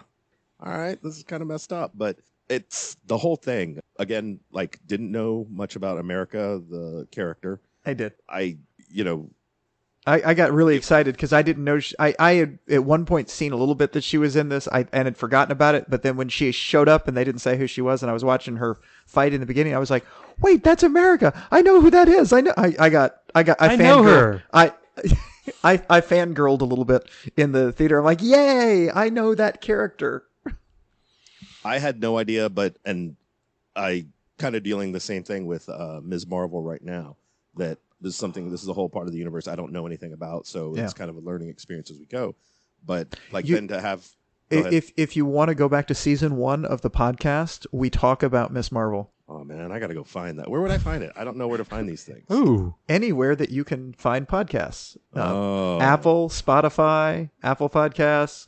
We actually, that one's not on on YouTube yet, but I have put 4 of the episodes up on YouTube. And if I wanted to go read the source material, the original material, where could I find that? At the public library. The public library. It's free, yo. See, I just want to get your sponsor in. Nicely done. That was well done. It's my radio background comes in handy on it. I was gonna say it's almost like he's worked in radio. But anyway, so the character, the whole story arc, Doctor Strange annoys me. The same reason his arrogance drives me crazy. I always had a problem with, is it Namor, and Namor. Yes. T'Challa, because they both have that arrogance about them. And it Thor, after Thor, comic books. In the comic books, yes. But it hit me after a while, and Thor for the same reason. Like, it took me a long time to realize, well, these are kings. Yes, T'Challa and Namor were arrogant because they are kings. Mm-hmm. Doctor Strange is kind of a dick. Well, he's also, I know he's a surgeon, yes, and he thinks he's very, very special. Sorcerer Supreme. There it is. He was an asshole before he was Sorcerer. Oh yeah, but he was the greatest surgeon in all. I get it. It just annoyed me. Like, I do not disagree with you. He is an arrogant ass completely, and the whole, even in going back to the other movie, it does feel weird. Call me sir. That whole thing. Stop being such a dick to Peter, because he's only calling you that because he's just polite. That's the reason he calls you Doctor Strange. Plus, you were such a fucking prick to him at the thing when he says, "Hi, I'm Peter Parker," and he goes, "I'm Doctor Strange." One of the greatest scenes. We're using. I'm Spider-Man. That's right there with I am Groot. I am Steve Rogers. Yeah. No, that one was brilliant, because that was Steve Rogers just being polite. I know, but they're great lines. Yeah, they are. Great they lines.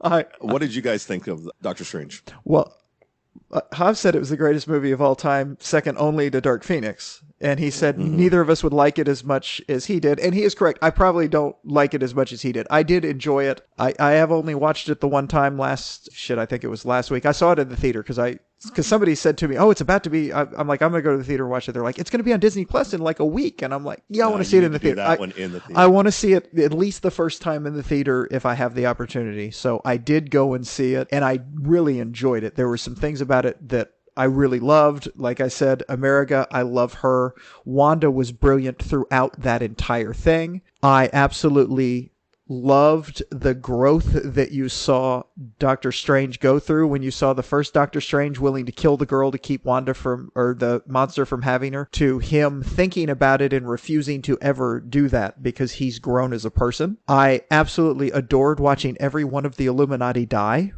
because they brought all of these people that so I love that part. They had built this up and people were all excited, and people like, well, even Hav, maybe this is where they're going to bring these characters into, and they teased it and they teased it and they did tease it. You knew they were going to be, and they talked about the Illuminati. They didn't tell you exactly who, but people knew, and then there they were. They had Mr. Fantastic, and then they fucking killed them all. That was brilliant. It was great. And look, I didn't know about who was going to portray who in the Illuminati, or who was going to be members of the Illuminati. In the comic books, Namor is in the Illuminati, but Black Bolt is Professor X. I didn't know. I did a good job, I guess, of not looking at spoilers, because I didn't know about Krasinski as Mr. Fantastic, that everybody's been wanting him to be Mr. Fantastic. Well, that was forever. the thing. I wonder how long he's been on deck to do that, because he did a little lobbying thing, and I have to figure they'd already done this, and he was that when he was like, "Yeah, I would absolutely love to be Mr. Fantastic," and Yeah. And then I didn't know about, speaking of, okay, Caesar, you mentioned this earlier. Patrick Stewart is not a spring chicken anymore, and he's just old. I mean, he's gotten old, and I was happy to see him. I'm wondering if there was any debate, and maybe you can talk to Kevin Feige about this, Caesar. Did they think about McAvoy to do that part instead of I Picard? think you have an iconic Professor Xavier, and then you've got the other guy. Yeah. And Patrick Stewart is Professor Xavier. And like there is no two ways about it. And McAvoy couldn't have done the job he did on that. He can sit I agree. because he can sit quietly in that chair and just exude that Professor X. Yes. It just exude magic because he really is that good an actor. And he's just amazing. I'd seen something a few days before, like, as much as I hate the internet and spoilers, I end up, if I see one's there, I'm like, oh, okay, let me just click on this. Oh, see, I get it from headlines. That's what pisses me off is they're in fucking headlines. I'm like, don't put it in the headline because I'm not reading the article. I'd seen something that, like if you blow it, like the widescreen version of this, you can see like a little yellow corner. And it's like, that's, Professor Xavier's chair. Okay. So he's in there. Yeah. Krasinski thing I'd known about for a long time. Mm-hmm. Now, how they were going to fill out everybody else. I didn't know about Black Bolt until I think like a day or two before. And I was like, all right, that's, a nod to the show that, sucked. Didn't really go anywhere. And that, hey, who's that, Julie? Yeah, that was Julie. Hey, Julie. And like filling out Captain Marvel with Monica Rambeau instead of Carol Danvers. Which I loved. Yeah, and then Mordo as the Sorcerer Supreme. Oh, that was great. And that so, like, great. All those things I didn't know about. But I was such a sucker. Like, I was like, okay, like, it's on now. We got, and what's her face? Captain Carter. Captain Britain. Carter. God, I loved that. And I loved that from the What If comics. That was incredible, and I loved her being in that. I was sad that they killed her. The What If show tying in, like laying the groundwork for the multiverse. Yes. I didn't know how it was going to do it, but I knew that it would. Watching the show, I was like, okay, it's touching this. And then WandaVision, understanding her journey. But then just killing the Illuminati off that quickly, I was just like, what the fuck, man? That was awesome. I was the way she does it. Like the Black Bolt thing. He can destroy you with just the sound from his mouth. Oh my God. Yeah. like he blows his head off. And the silly string thing she does to Mr. Fantastic. Just brutal. But I mean, he's done. Like he's in that movie for what, like a minute and a half? But this is just one universe, so there's other versions of them all over the place. I know. And I'm excited for when they bring him in. And I don't know if he'll be it. Because they can go... he's going to be it. But they did set that up so they can move on from Professor X. They gave him... Yeah. They gave him a real hero's death in that because he was the one that said, I know the only way to work this is to trust this Doctor Strange. And then he gave him the out so that America and Christine could get away while he's trying to save the Scarlet Witch. And the Black Bolt thing... I was going to say real fast, the Black Bolt thing from the Inhuman show, which I did watch, and Anson Mount, our new Captain Pike, reprised the role from that terrible TV show. Oh, is that who that was? Yep. Oh, yeah. Oh, my God. Yeah. I did not know that. Bright does not look like him at all. How did he ever work again? Exactly. No, I haven't seen the show. I'm sorry. I shouldn't make a joke like that. I saw the movie version of like the first episode, and it's pretty bad. It's like they had like $3. Did you say, here's my $10 and go and see it in the theater? They handed me $7 back, and they're like, yeah, it's cool. Go ahead. No, it's like they had $10 to make the whole freaking show. It was just $10. Like we're gonna shoot it with a hand cam and just in somebody's nice building. Well, okay, so you've seen the trailer for She-Hulk, right? Yes, Charles. Okay, yes. So and have you seen the criticism of the CGI? Like no, it just looks bad. I was fine with that. Yeah, it's pretty bad. Like, I know, but it's not up to par. Yeah. But that's what the show Inhumans was like. Medusa's hair was real bad. Okay. Or just it was maybe worse, man. It was just it wasn't good. But either way, so bringing back Anson Mount and killing him off immediately, And then you got Captain Marvel and Captain Carter. Just realized they're both captains. Fighting it out with everything, Captain. Yeah, and then they're fighting it out with Wanda, and she decimates them. Like those two put up the best fight, but in the end, Wanda's just vicious. Yeah. And uber powerful too. And uber power. That's the thing. She's the most powerful thing in the Marvel universe. And I'm trying to remember what's the order. Is it alpha mutants are the most powerful or omega mutants? I think it's omega mutants, isn't it? Okay, Didn't they do something like that? I don't know. Yeah, because she is whatever that is. Yeah, because that's Jean Grey's an omega mutant. Okay. All mutants. But overall, no, Cyclops is an alpha mutant. Yes. An asshole.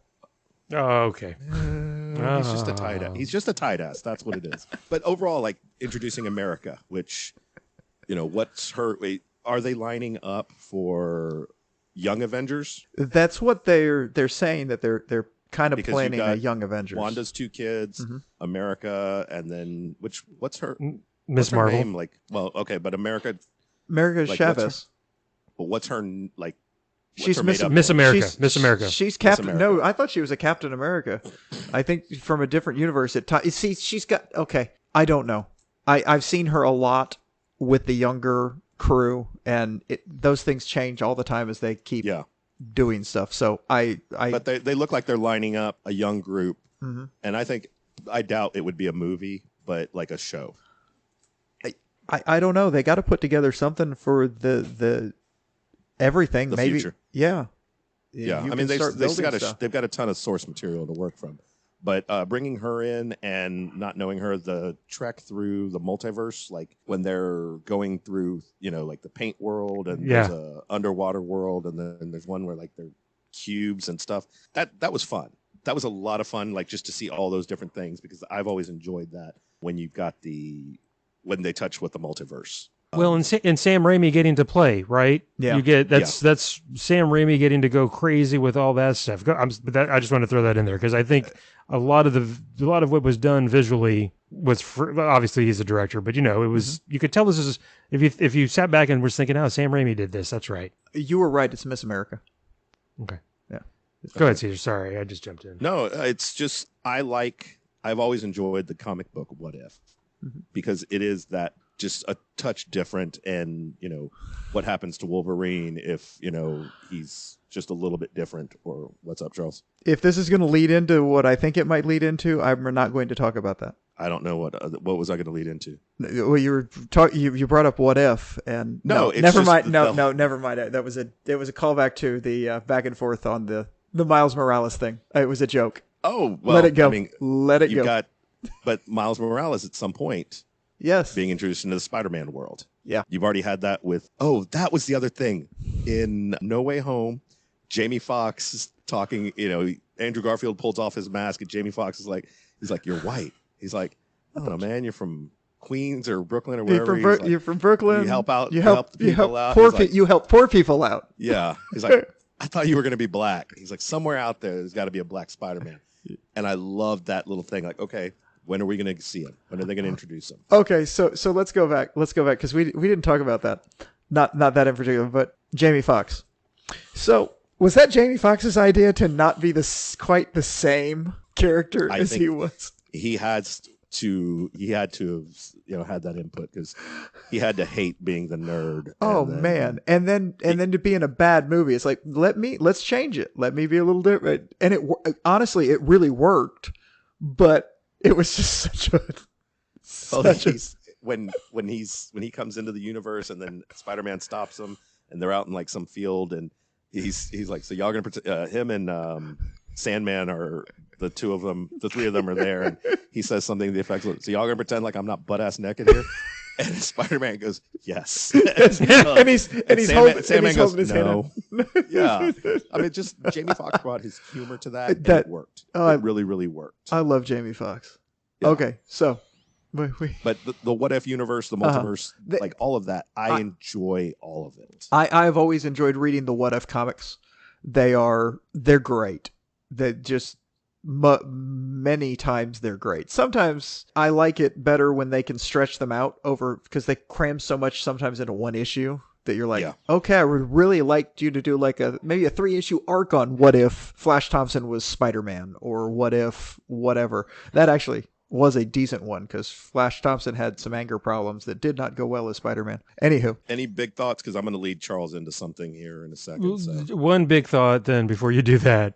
I know we've talked about a lot of the shows. Loki, I thought all of that show, part of that show, something from that show, since we were talking about the Multiverse of Madness, I don't know how they would have done it, obviously, but I was kind of shocked that somehow there wasn't even a little bit of a mention of anything from the Loki show. That was one of my only, again, like the movie, just something I thought about after I liked it. And then the other thing, speaking of Sam Raimi, when he got to do his horror stuff at the end with the Souls of the Damned and all that was so Evil Dead, Army of Darkness stuff, but now with great CGI. And I'm sure, and then the chase scene through the tunnels, and she's dragging her foot. I'm thinking of The Shining and The Maze. Oh yeah. I mean, I just feel like Sam Raimi was like just going to lean into this and have fun with it and do his horror stuff, and it was a lot of fun to watch. So those two big things. I think the Loki stuff, you had so much.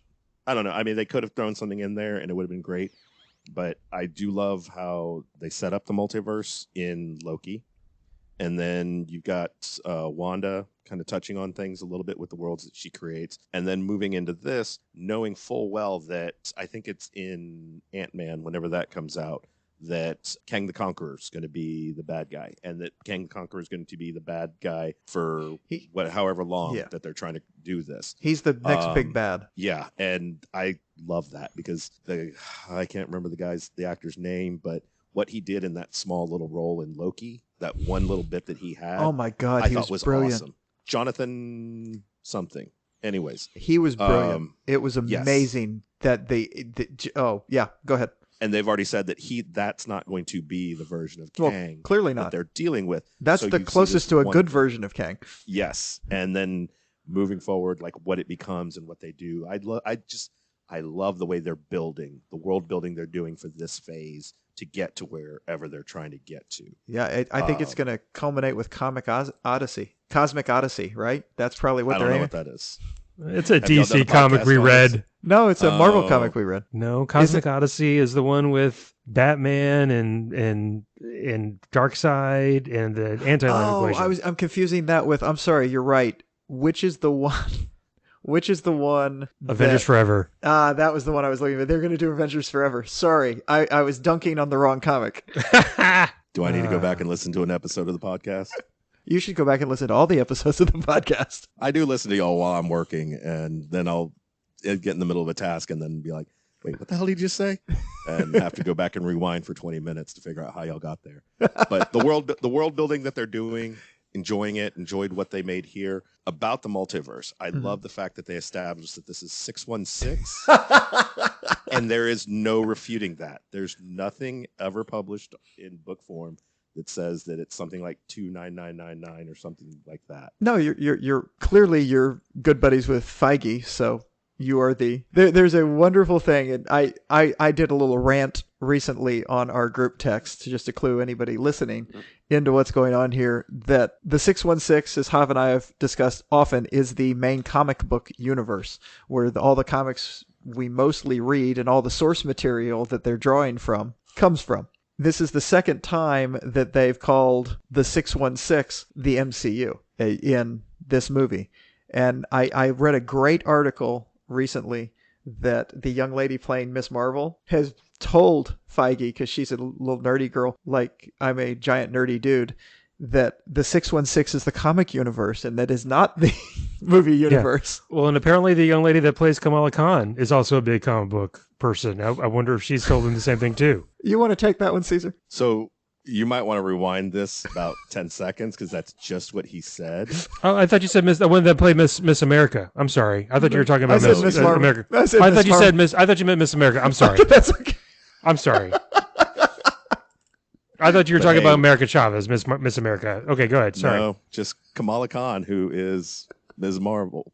Okay. Okay, so I guess I don't understand it, that the comic universe, so the way everything's laid out there is 616, and that because it's not laid out exactly like that in the MCU. It's okay. Truly, this is, and I told y'all I was gonna. This is the hill I die on, comic nerd wise. They can't both be 616. They're completely different. Well, they could call it the 616 in that MCU universe and be wrong. I mean, Well, I mean, there's a lot of explanations. I understand that. I'm just saying it's not the 616. The comic universe is the 616. If you have a number breaking up what these different universes are, like the paint universe, that's a terrible universe. You can't eat there. Oh God, that bit with what you'll find is food is free almost everywhere in the universe except Bruce Campbell. Then is the is Pizza Papa or something like that. Pizza Poppers, yeah, something like that. That was hilarious. They're not free. You're a taker. I mean, they went full libertarian on that too. That was awesome. Yeah, I enjoyed that. So if you're using these numbers to differentiate between each line and what different things happen in each one, the fact that Feige is grabbing, and this is just outside, I think he's looking at that going, that 616 is something that is familiar to a lot of people, so that clearly has to be the thing I'm in charge of. So that's why it's the 616. It's something everybody can understand. Plus, the whatever that one little book thing that was the one, whatever that number is that I sent you, that's too big a number anyway. That doesn't have to be canon either, but the fact that they're making it the 616, that's going to be confusing now. So that's all. The whole idea of this is to differentiate, so you know what universe you're talking about. Yes, I have never argued anything other than that. I am a nerd. Things have meaning, and now it doesn't have any meaning if we're going to have two things that are supposed to be different from each other, but they're the same thing. Y'all want to explain that? Okay. No, I don't, because to me it just doesn't matter. Charles, do you know there was a movie with more than one Spider-Man in it, right? Yes. Okay. Yeah, it was called Into the Spider-Verse. It's the best Spider-Man movie ever made. It's actually probably the best comic book movie ever made. On a strict, it was so much comic booky in it. Anyways, sorry. No, I see what you're saying about the 616. I just, it's fine. I'm not gonna. It doesn't irk me nearly as much as some other stuff. Okay, I'm not sure why. Hav is out of the podcast. Caesar is out of the podcast. God, I'm gonna have to get another partner. Shit. Mm-hmm. You gotta make friends now. Okay, never mind. Hav's back in the podcast. Yay! That was a quick turnaround, of reversal of fortune. I'm a middle-aged male. We don't make friends. Yeah, ain't that the truth? What else? Anything? Oh, one other thing. What did y'all think about the big reveal at the end with Charlize Theron? I mean, that's cool. Like Clea. It needs to pay off, though. Okay. You didn't see this, Charles? I'm blanking. The end credits when you don't stay to the end credit scenes. Yeah. Yeah. Do you got to go pee real bad or something? No, I was there. There's the one where he reveals that he's got the third eye. I love that. Yeah. And then later he's walking down the street and this woman's like, "Strange, you've committed." Oh, that was Charlize Theron? That's Charlize Theron. Oh, okay. Who also is Stormfront in The Boys, the movie version of whatever the movie inside the show. Have you not watched it? No, I haven't watched it. I've not caught up on The Boys. Oh, is that the latest episode? No, this was like the first one of the season. But either way. Oh, no, I didn't realize that. She makes a cameo. Yeah, she's in the movie version. Oh, that's right. I didn't see that episode. Oh, my God. It's Charlize Theron. There was another cameo this last week that was really... They've been pulling out some big guns on that. But yeah, either way, Clea, like, I don't know anything about her. I don't know what that's supposed to represent. Okay. She cuts open reality and then leads him into the dark, whatever that was called. I did like how the evil Doctor Strange in that world where he has to fight has the third eye, and they kind of make it think that means he's the bad guy, but Doctor Strange in the comics has the third eye. So when he gets it in that, I do like the fact that they shift to, okay, that doesn't mean he's doing a heel turn, Javier. A wrestling turn. I'm gonna use that. Okay. I can't believe you've never heard Your that. Your Honor, my client was a good person till he committed this heel turn and then committed this felony. He committed this felony after. Oh wait, I wasn't supposed to say. Oh wait, no, he did it. But yeah, like okay. At the end of Eternals, you bring in Star Fox, which is Harry Styles. That's the actor we were trying to get, and you bring in Clea. It's Charlize Theron. Are they going to pay off on that? Does that mean she's signed up for something in the future? I would assume yes. I would love for her to be in something. I cannot imagine that Charlize Theron showed up in a Marvel movie at an end scene for fun. Just hey, I'm in a Marvel movie. No, she has other options. and she's awesome. So she needs to be in it. That's exciting. Now that I know that was her. Damn, I can't believe I missed that. Both of it. Maybe I don't like her. No, that's not true. She's amazing. You shut your face. Yeah. Anyways, sorry. Any other big thoughts, takeaways about Doctor Strange or any of it? It's how it plays out from here is what I want to know. So, what's the next Doctor Strange adventure? How does he's now the de facto leader of the Avengers? Well, so at this point, isn't he the only Avenger left? I mean, you still got War Machine, you still got Falcon. That's true. Hulk. So Hulk. Do we have Hulk? Thor. Something's going on with Hulk. Hulk ain't, that, because that's, you saw that now all of a sudden he's not. Anyway, Hulk's going to have an arc coming up. And he'll probably make an appearance in She-Hulk when that comes out. So, but Doctor Strange is now the de facto leader of the Avengers. So what does this team look like? How is he going to rally them? What's the big threat, which is going to be Kang the Conqueror? And how do all these people play into it? I know we talked about this last year when we had this conversation, but that's what I love about the big crossover books. It's everybody coming together for this big adventure. And that's what I loved about Endgame and Infinity War. It's everybody coming together to, help out. So where is this going? What's going to happen? Things on the horizon now. What we've got Thor coming up. Love and Thunder. Yeah, next July. week. Next week. Is it really? July 4th or 5th. Yeah, it's the July 4th weekend. Week. So I think it's coming up literally next weekend. So July 1st, maybe. Something like that. And then Black Panther, whenever it comes up. Ant-Man isn't until next year. But you still got like the rest of the Marvels that they're doing. July 8th. July 8th. Okay. So the Marvels looks like it's in 2023. Okay. And then Fantastic Four at some point in the future. But show-wise, there are 3 or 4 episodes into Ms. Marvel. Yeah, it's a 6-episode show. You've got She-Hulk coming out. And then there's a Halloween special coming up, a Guardians of the Galaxy holiday special, which is going to be a total ripoff of the Star Wars one. Only good. But you've got Secret Invasion at some point. And so the page I'm looking at here doesn't give years for when these are happening. But it's all part of this, what's coming up, what's going to be happening. I'm really interested in what they're going to do with Black Panther. Like after Boseman died, like that's where are you going with this? And then they've had a lot of issues with, is it Letitia Wright? She got injured on this on the set, and they had to shut it down for a while. And so, like, what's the story? How's it changed? And where are they going? When you said they've had a lot of issues with her, it makes it kind of sound like what you mean is like she'd done something wrong. She got hurt, dude. She did get hurt, it's shut down production. Yeah, but what's her character now? She's still Shuri. Yeah, where are they going with that? Maybe she's the Black Panther. I think that's the plan. I would love that because she was amazing, and I would love that. And beyond that, I would love that because how many people it will just fucking infuriate. Oh god! Oh my god! Because she's amazing, and although anyway, yeah. Just because it'll just piss people off. All right, now we can go down this path. The Illuminati. Okay? The changes to it were this, and because they had to be the variants, they had to be different universe. So Mr. Fantastic is Mr. Fantastic, Professor X, but they changed it so Ms. Marvel is now a black woman.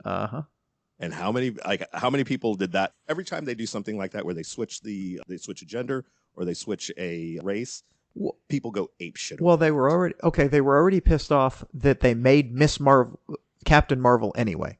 They were pissed off that they made Captain Marvel. Now a whole new subset is pissed that they're calling it Marvels because it's going to be Captain Marvel, Monica Rambeau, and Miss Marvel are all going to be in the Marvels movie. And so they're all, but she's not getting her own. I'm like, oh, for fuck's sake, it's going to be this glorious women-centric superhero fucking movie. That's amazing. And why don't you just wait and see what they do with it? Christ. Well, and my point being, like, they had to change. So they changed it to Monica Rambeau. And how many people had to have got pissed off about that? I saw enough chatter online. Oh, see, I saw none, but that's hilarious. Now the Sorcerer Supreme in a universe is a black man. Holy shit. It can't be the white guy. Well, and the super white guy that everybody loves, Captain America, is now a woman. And a British woman. And a British one at that. Yeah. And like I did go looking for stuff after that to see how people reacted to it. And there was a lot of super negative, unfavorable stuff that kind of just drove me crazy. See, people need to have a rational grievance with comic book stuff like 616. That's rational. It has nothing to do. Sorry. It's just a movie, man. Like it's fun and games, but been watching the Obi-Wan Kenobi show. The woman who is have y'all been watching it? I've only watched the first 2 episodes. The intro, the first, the double. Okay, so what I'll do, I'll do this. I'm gonna mute. I'm gonna mute Hav so he can't talk, and we'll discuss it. The fact that there's a black woman with a place of prominence. They lost their shit. Yeah, it's ridiculous. And by the way, having watched all of it, she is awesome. Yes, like I hate her because of the role she, the role. You're supposed to hate her. You're supposed but to. She is awesome, and that show you're dead to us. By the way, until you finish this. I like I said, there's a laundry list of stuff. Oh my God, I'm behind on Miss Marvel. Is work getting in the way? Don't give me that shit. I'm behind on Miss Marvel. I'm behind on Strange New Worlds. I have never finished Picard. I'm behind on Kenobi, of course. It's Kenobi, dude. You got to watch Kenobi. I know. I know. Anyways, go ahead. Trying to sleep? Are you still trying to sleep 8 hours a day? I am actually sometimes more. Stop. Okay, stop. Just stop. I know 3.5 hours is plenty. But no, like those were some of the things that I went looking for, and I went looking for those for the comments, like just to see what was being said, and it's incredibly shitty. Like just enjoy it. Enjoy what they throw out there. It was fun. Or if you don't enjoy it, let it go. Because if you don't like something, it's okay. It doesn't mean it's bad. I think that's one of the things Hav and I go back to all the time on this. There are things that just aren't for me, but that doesn't mean Cyclops doesn't have worth in a different person's viewpoint. God, just one more time, I will reach through this microphone. Do it. I'm saying he has worth, and it's okay. It's just he's not my cup of tea. Absolutely. And now, tangent on that one. How do they bring in the X-Men? How do they bring in the Fantastic Four? Do they reside in this universe?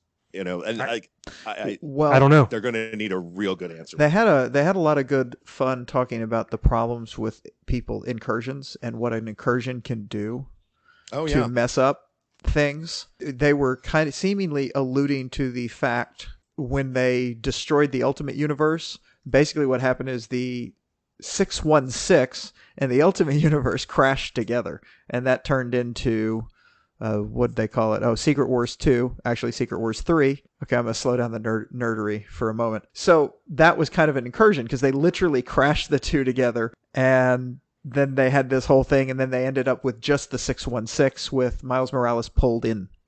So are they going to do something like that with Kang the Conqueror and all these multiverses? Are they going to slam them together at some point and have something like that happen? Are they going to, because they've got Kang the Conqueror going on, can they have a whole universe that has mutants in it? And there's some back and forth. I mean, this isn't even a pitch meeting. I'm just saying there are so many avenues that they can take to get that.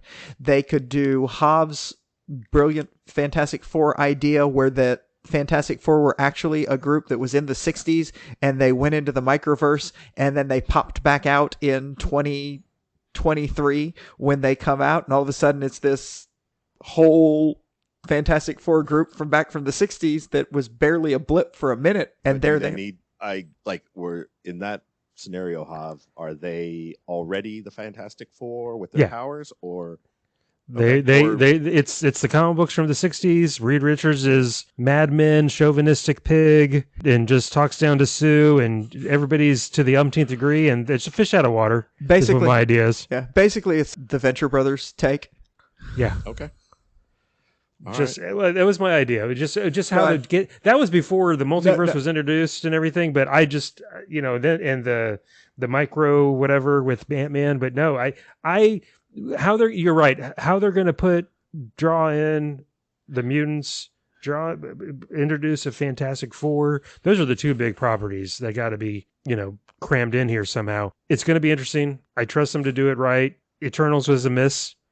I'm hoping they take their time and don't try to, shoehorn it in. I'm hoping it's a slow burn where maybe I saw something earlier when we were talking that maybe the Fantastic Four will be previewed in a couple, end scenes or something, or X-Men or something here in this Phase 4. These early, I don't know. I trust them, especially given their track record. So, but I can't wait because they're actually taking the time to plan this stuff out, and they have somebody who's not a director putting something together and say, let's build something and let's go from there. You can play in your own little sandbox, but it has to be this overarching thing. And this is not just me attacking Snyder and DC, but it kind of is. I was just thinking that because it's good to have somebody on, with their hand on the steering wheel giving, okay, this is the direction and this is the feel and this is how we do things. You're not. Go ahead. Marvel Comics has that. The comic books have that. You have Quesada was what's the editor-in-chief, and it's their job to overarching. They get together and they talk about what they're going to do in these titles, and they get to play in their own thing, but they also plan out the events that are going to happen and start saying, hey, okay, so you're doing this, but during this arc we're going to start this event, so you're going to have to do this and maybe drop some Easter eggs in here as we go along, so it all works within this whole universe that's just being written by completely different people. So they're just literally bringing the best, most concise comic book universe into a movie universe, and they're doing it in the same way. So yeah, and that's what I really appreciate about Marvel movies, is that it is that overarching theme. There is a plan, and it's one of the things I don't like about DC movies is it just seems to have been whatever. Just, you've got an idea, go with it, and then, now we're going to make, all our heroes, we're going to put them all into one movie, even though they've got different feels for all the other ones. Mm-hmm. Yeah. And they don't even, like I was saying, they made completely different movies, mostly, in the DC universe, but they didn't do it, I don't know, with the fun that they made. They left the fun out of comic books. Even a serious comic book is fun. Yes. And DC seems to want to leave the fun out of it. But why these are enjoyment's not for just kids. As you said, you love going to a movie and having fun. Yeah. I mean, why else are we sitting in a room? Even in a sad movie, I can enjoy it for the sadness. Well, and the DC movies that were good, or that I liked, let me just say that. I'm not going to say they were good just universally. Wonder Woman, serious but had some fun parts. Shazam, I liked, was very light. Very fun. It was a fun movie. The Suicide Squad was, of course, it's James Gunn, but it was freaking awesome. Even the one, the Harley Quinn one before that, was actually pretty good. It was, and I just don't know that they marketed it correctly. And then going back even further, of course, in hindsight, it's not, I guess, or speaking of a thing of its time, but Batman from '89, everybody thought was so dark and gritty, but there were some really freaking funny parts in that movie. And going back even further, the Superman 1, Superman 2, just, first of all, Superman wasn't, a sourpuss and everything goes bad in this world, Lois, and skulks away to go die like he does in Batman versus Superman or whatever. That was uplifting and fun and funny. I don't know. I get frustrated about the DC because I did try to cram so much into so few movies in such a short time to try to play catch up, I think. And yeah, it just irks me. So yeah, Marvel's done a good job. DC has not. I mean, they can turn it around, but it takes again that somebody with their hand on the steering wheel, and then the patience to develop your properties, develop the character. Throwing everybody into throwing the Flash into Justice League, and who is he? We all know who the Flash is, but he's just kind of thrown in there, and then I don't know what the hell they're going to do with the Flash movie that they've made and where that's going. Oh, that's going to be the only one they make too, because they refuse to not. They're not going to. They can't replace him. Sorry, they can't replace them, and they can't not release. They have to release the movie, but they are done as the Flash. Yes, there will be another Flash. Yeah, that's a mess. Well, and then, if they're going to not try to build a universe, just don't do it. Just make separate movies. That's fine. Go that route. That's okay. But they're trying to keep up. Yeah, they see the money. The neighbors built a big-ass house, and now they feel like they've got to build it. It's purely about the money, too. They see this just ridiculous bucket of money that Disney is making off of this, and they go, we should get that money. And instead of building it the way they built it, they're like, okay, we're going to do in 3 movies what they did in 10 before they got to the Avengers? Like 8 or 10, yeah. Like 7 or 8, yeah. Yeah. And then you've got Sony with whatever it is that they're going to try and build around Spider-Man. Christ. And Venom and Morbius and whatever else they've got going on. Why is Morpheus from the Matrix in the Spider-Man universe? I don't understand. What? Why is Morpheus in the Spider-Man movie? I didn't make for a second there, I was about to say, no, Lawrence Fishburne was in the second Ant-Man. What are you talking about? Yeah, it took me a second to catch your joke. Yeah, I crack myself up sometimes. I'm getting tired. Go ahead. Oh, crap. You made me lose what I was going to say. Has anybody actually seen Morbius? No. Literally no one. I don't think dear Lord, I sent y'all that thing about the fact that they were making fun of it so hard that they thought it was getting press, and that's why they re-released it, and it bombed a second time. That's awesome. I don't get why everything they showed on that. Oh, that was what I was going to say. So look, what they're doing with this. The 2 greatest rogues galleries, and you can pick one or the other, but they are the 2 best rogues galleries for superheroes are Spider-Man and Batman. Pretty much, they have the rogues galleries. So they're saying, well, we own this property and all we've got is Spider-Man, but he has all of these ancillary characters and they're really known-ish and we're going to make movies out of them, but they're only good as bad guys. They're trying to make them all as Venom. In order for Venom to be who they're trying to make him as an anti-hero but trying to do something right, he had to be Venom first. And I haven't seen the movie, so I don't really know what's going on, but he had to be part of Peter Parker, and he wants to get back. That's why they're fighting, is because he got rid of him and then Brock got him, and Brock hated Spider-Man, and Venom, it's the symbiote, hated Spider-Man too, but loved Spider-Man because Spider-Man's his perfect person for him to be with. And you're looking at me funny now on that one. No, I'm listening because I don't know enough about this. Okay, so they're trying to make, without the catalyst of this character, they're trying to make the character into its own movies. That's kind of one of the reasons why I haven't even bothered to watch I didn't mind the Venom. The Venom movie was okay. I'm not going to go to the theater to see it. I'll wait for it to come out. And I still haven't seen Venom Carnage, so. But they've also got Kraven the Hunter that they're working on. Yeah. Yeah, this is weird. See, now, in fairness, I can see... oh, God, help me. I can see you making a good Kraven the Hunter movie. The problem is he can't really be the Kraven the Hunter from the Spider-Man universe, but there is a backstory to that dude that you can make a movie, and it could be a fun adventure hunter sort of bad dude movie. Who's playing Kraven? Aaron Taylor Johnson. He was Quicksilver in Ultron. Yeah. Oh, okay. I got you. I probably won't see it because, again, they're the bad guys that fight. Well, and they're Spider-Man. doing a Madam Web. That I'm mildly intrigued by. Oh yeah, you are. Well, Charles. Yeah. that's a hero, and there are a lot of things they can do with that, and they can. I will say if they do it correctly, they need Madam Web to really do a Spider-Verse movie. Oh, well, maybe let's see. Fast. I could give y'all 45 minutes on that, but just take my word for it. Yes, I'll take your word for it. Hey, did y'all see the Batman? And and if you did you like it? Yes and yes. Okay, just curious. Yes and no. Oh, okay. It was too long. I'm Christopher Nolan Batman. That's okay. The best one ever. Christopher Nolan insists upon himself. Well, he's really good at what he does. And I didn't like Christian Bale as Batman there. Shut or Bruce Wayne. Your mouth. Of course, I like Keaton, so there's that too. So I know. That's your favorite. So yeah. But anyways, we've run really, really long. Yes. So. Yeah, we have. So any other big takeaways from the big 3 that we talked about? Because I have a lot of good shows to watch. You have a lot. You've got a lot of shows to watch. You do? No, just.